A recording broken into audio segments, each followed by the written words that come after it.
Selamat pagi Sobat Kanwil Bea Cukai Aceh. Saat ini pada Rabu 10 Maret 2021 di lapangan tengah Mapolda Aceh sedang diadakan pemusnahan barang bukti narkotika hasil penindakan sinergi antara Kanwil Bea Cukai Aceh dan Polda Aceh.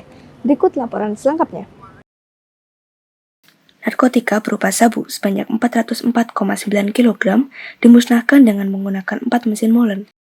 Sispren Subiaksono, Kabid Penindakan dan Penyidikan Kanwil Bea Cukai Aceh turut melaksanakan seremonial pemusnahan barang bukti tersebut bersama dengan perwakilan dari instansi terkait. Saya yakin tidak akan menjadi satu menghalang ketika kita bersatu, ketika kita bersama. Secara khusus saya ucapkan terima kasih teman-teman dari Bea Cukai yang senantiasa membantu kita untuk bersama-sama melaksanakan operasi tanpa kenal lelah. Terima kasih teman-teman dari Bea Cukai.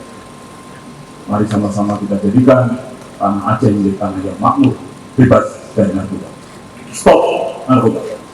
Oleh karenanya diperlukan gerakan bersama untuk melawan peredaran narkoba dan menyadarkan orang-orang, menyadarkan anak-anak kita, keluarga kita yang sudah terlanjur mengkonsumsi untuk insaf dan berhenti. Stop narkoba. Pada akhir sesi, Wahyu mengajak seluruh masyarakat dan peserta acara untuk memberikan kontribusi nyata dalam memberantas narkoba, serta saling bahu-membahu dalam pemberantasan, pencegahan, peredaran, dan penyalahgunaan narkoba atau P4GN. Dari Polda Aceh, Humas Kanwil Bea Cukai Aceh melaporkan.